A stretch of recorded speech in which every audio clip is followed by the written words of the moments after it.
இந்திய மருந்து பொருட்களுக்கு அமெரிக்க அதிபர் டிரம்ப் விதித்த 100% வரி அக்டோபர் 1ஆம் தேதி முதல் அமலுக்கு வருகிறது. அமெரிக்க அதிபராக டொனால்ட் ட்ரம்ப் கடந்த ஜனவரி மாதம் பொறுப்பேற்றது முதல் பல்வேறு நாடுகள் மீது சரமாரியாக இறக்குமதி வரி விதிப்பை அறிவித்து வருகிறார். இந்தியா, சீனா உட்பட பல்வேறு நாடுகளில் இருந்து இறக்குமதி செய்யப்படும் பொருட்களுக்கு கூடுதல் வரியையும் அவர் அறிவித்தார். முதலில் இந்திய பொருட்களுக்கு 25% வரியை விதித்த ட்ரம்ப் ரஷ்யாவிடம் இருந்து கச்சா எண்ணெய் கொள்முதல் செய்வதை நிறுத்த வேண்டும் என்றும் அறிவித்தார். இந்தியா அதை ஏற்காததால் கூடுதலாக 25% வரியை இந்தியா மீது விதித்தார்.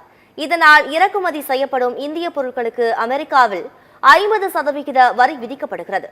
இந்த சூழலில் வெளிநாடுகளில் இருந்து இறக்குமதி செய்யப்படும் மருந்து பொருட்களுக்கு 100% வரி விதிப்பதாக அமெரிக்க அதிபர் ட்ரம்ப் நேற்று முன்தினம் திடீரென அறிவித்தார். ட்ரம்பின் இந்த அறிவிப்பால் இந்திய மருந்து தயாரிப்பு நிறுவனங்கள் பெரும் பாதிப்பை சந்திக்கும் என தெரிகிறது. இந்தியாவில் பிராண்ட் பெயரில் ஏற்றுமதியாகும் மருந்துகளுக்கு 100% வரியை அமெரிக்கா விதித்துள்ளது. இந்திய மருந்து பொருட்களுக்கு அமெரிக்க அதிபர் ட்ரம்ப் விதித்த 100% வரி அக்டோபர் 1ஆம் தேதி முதல் அமலுக்கு வருவதாக அறிவிக்கப்பட்டுள்ளது.